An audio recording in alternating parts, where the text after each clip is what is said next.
Okay, greetings, friends and patriots. This is Don Slickty here to conclude my series, Brakes and Blinders, God's Signaling System. Just like automobile drivers use their brakes to indicate they're going left or they're going right, or use the blinkers and then use the brakes to stop and to show everybody behind what's happening, right?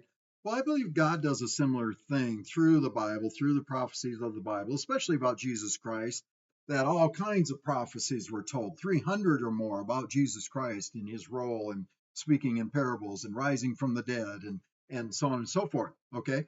So the prophetic was very common in the scriptures. Okay. Now, some people think the prophetic has gone away and we have the Bible, so we don't need it. But I think that's a mistake. I won't call it a fatal mistake. I just think it's a misunderstanding and a mistake, so that there's things that I mention in these seven topics, like especially Trump's leadership role, the destiny role that the United States plays in the world, that a lot of people don't believe or understand, that I believe has been prophesied, okay, by prophets.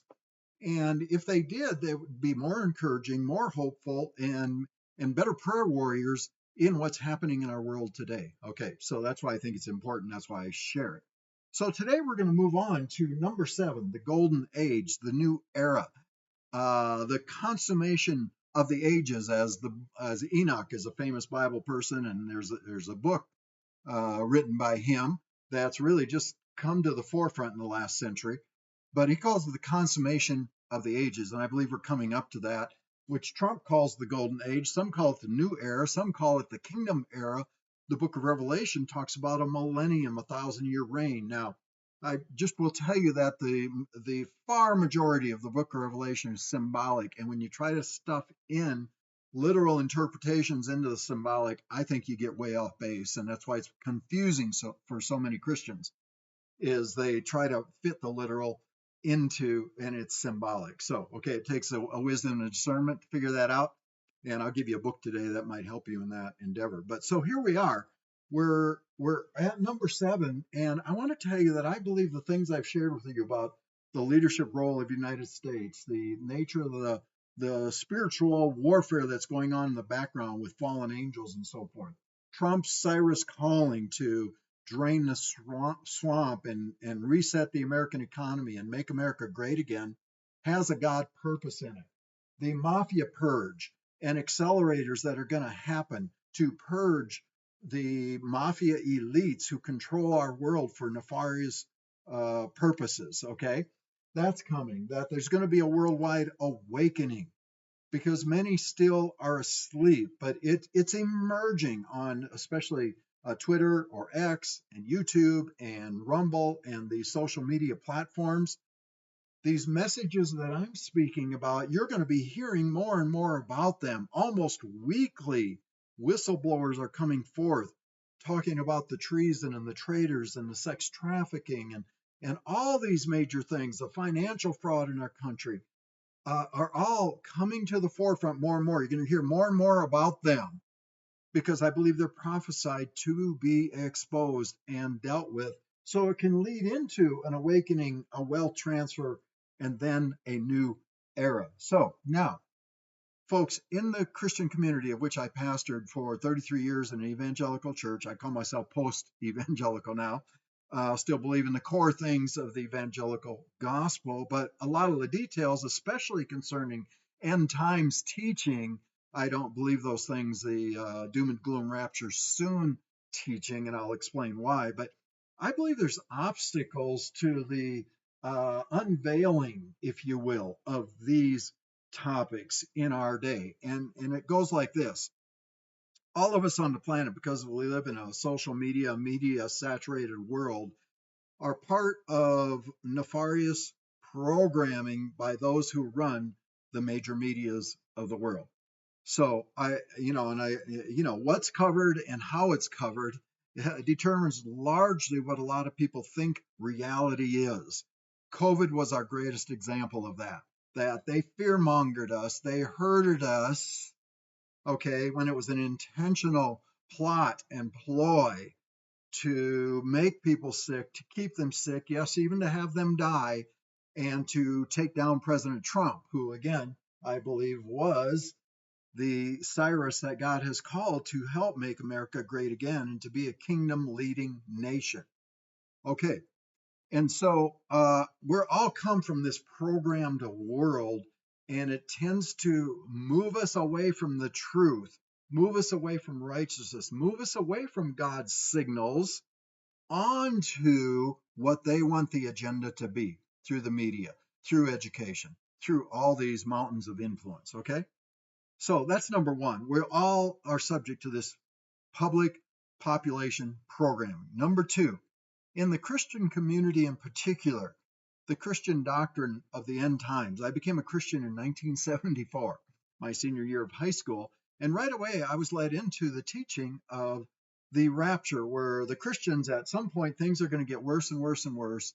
And either right before the Great Tribulation or during the Great Tribulation, the Christians are going to be taken away and God is going to pour his wrath out on the earth. Okay, so most evangelical Christians grow up with that teaching, and it's still very prominent in social media platforms. Okay, I personally have concluded that's not it's not a correct theology, and it's also an unhealthy theology. In other words, it's not good for you mentally to expect doom and gloom, to not invest yourself, to not live even for the preparing the next generations for the future generations. If this is the last generation, why would you prepare for the next generation, financially or otherwise? And I believe it's inherently a weak doctrine, a damaging doctrine to the Christian population.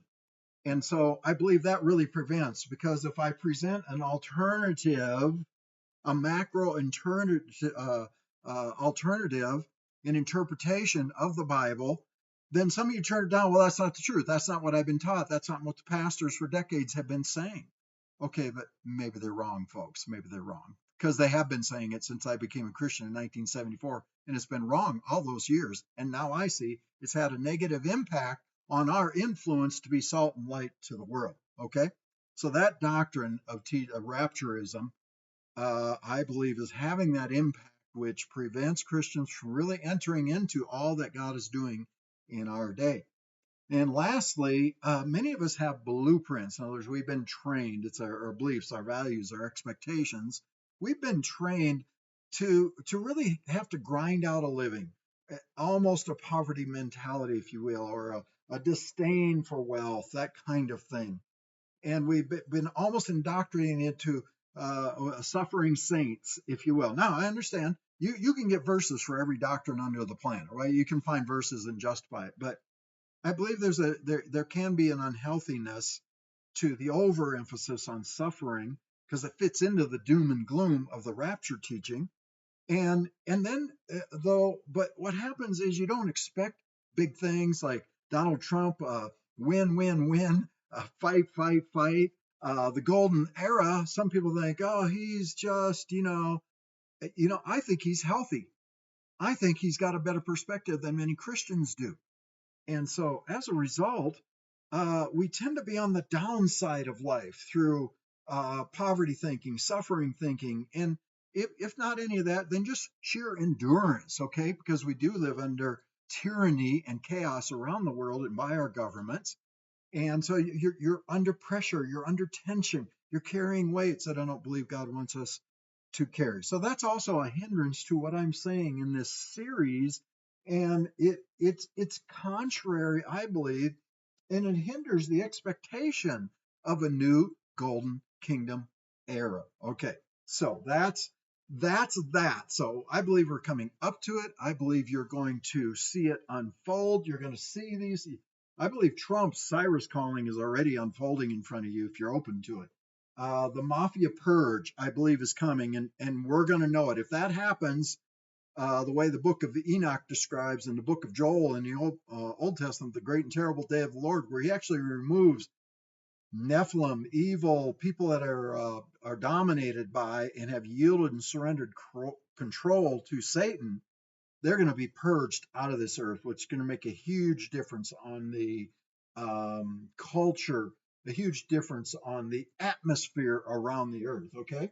And you're going to see this worldwide awakening, and you're going to see a wealth transfer, and you can know that, and I'm sharing it with you so you can know God is leading us into this kingdom era, this new era that's going to be something fabulous. Now, to close this series out, okay, we'll see if it happens. The things I was taught since 1974 have not happened. I don't believe they were accurate anymore, and I don't believe they're ever going to happen the way it was described. And this is my understanding of where we're at, what's going on, and that prophetic people have been signaling all these things. Okay, current, alive prophets today have signaled every one of these things, and I'm just trying to pass it on to you. Now, as I conclude the series, I want to recommend some books to you that have had an influence on me. First of all is the 5,000-year purge. That's about the uniqueness of our Republican system, not the Republican Party, but republicanism meant self-government by we the people. Okay, this is an outstanding book. It's not highly spiritual, if you will, but it just highlights that over the 5,000-year range of humanity, it's been dominated by tyrannous, chaotic, despotic governments, and the 1776 Declaration was this breath of governing fresh air, this novel idea, this great American experiment. Okay, that's the first book there. The second one is The United States in USA Prophecy. I would recommend this book. A gentleman, a preacher named F.E. Pitts spoke before Congress in, I believe it was 1857, the same year that Darwin released his book on evolution. And he spoke to Congress two messages about the United States prophetic destiny in the Bible. Okay, now you might want to go read that because you don't hear that at all. A lot of Christians say, well, the United States doesn't appear in the Bible, or maybe the United States is the Babylon of Revelation and so forth. Go read this. I think it'll help you. Okay, then I have mentioned what's called the Book of Enoch. And Enoch was a famous person in the Bible. In the Old Testament, he lived 300 years. And then the Bible says God just took him. He was righteous and God took him. But apparently he wrote things down according to God's, used him that way, if you will. But this book was hidden and has been hidden largely, almost like Daniel prophesied about the fifth kingdom. Okay, you have the Babylonians, the Mede-Persians, the Greeks and Alexander the Great. Then you have the Romans and everything since then. But Daniel spoke of a fifth kingdom. And the book of Enoch speaks of these things and the role of angels and fallen angels. And so you may find this very interesting because he says in the very first verse of this book that the righteous are going to be alive and functioning in this day of tribulation, in this day of consummation. Okay, it's in this book. And if you get this, you can read all about it, because some of these books that didn't make it into the scripture or the Bible, okay, well, they didn't make it into the Bible, doesn't mean they don't have some truth that is helpful to you. Okay, that's my belief on that. Some people believe it should have been. I'm not making that stance, but nonetheless, I believe there's some things that Enoch communicated that didn't make it into the Bible that can be helpful in your understanding of where we're at in the macro overview of God. Okay, now this book here came out in 2019. Okay, and this is part one. There's a part two that I never read. This doesn't really deal with the spiritual aspect of our nation or our current situation at all, but all the other things he says about the deep state, our financial system, the corrupt, tyrannous governance, and the mafia elites, it covers it in minute detail. And in the end, because it didn't get written and published until 2019, right in the middle of Trump's first term, and when the Q post, he spends a couple of pages at the end of the book talking about the Q movement, and he sees how it fits in what's unfolding right now towards this purge, awakening, wealth transfer, and a new era. This book highlights that. Okay, and then the last one is this. Okay, folks, I was a pastor for 33 years. I read lots of commentaries about the book of Revelation, and all that they did was confuse me and frustrate me, largely because I believe they've tried to interpret it, one, through the rapture timeline teaching, okay, which is called dispensationalism, which I believe is not accurate, okay, and didn't start until about the 1830s, so it's suspect in that way. But so they try to interpret Revelations through that doctrinal teaching, which I think is wrong, which causes problems. Lastly, they don't understand that the book of Revelation is 99% symbolic.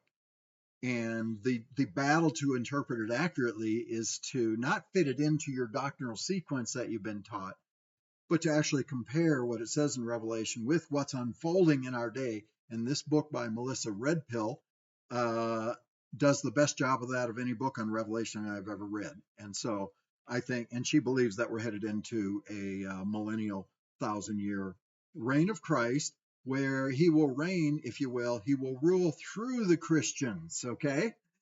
And that's the premise of this book. I think it'll be very helpful to you. Okay, so 15 minutes. I hope you enjoyed this series. I think it will help you tremendously because otherwise the world is very chaotic, fear-filled, tension-filled, lots of conflicts between ourselves. But since probably 2017, I have stuck with this narrative. I believe it's a true narrative that the prophets have spoken, and it's unfolding. We're right in here. We're coming in at 4 and 5 right here, and you're going to see. You're going to see. I mean, you've been, if you watch this series, you're aware, and you're going to know that it's unfolding as the prophets foretold. I'm just repeating what the prophets foretold. I'm not the prophet. I think maybe I have some prophetic tendencies, if you will.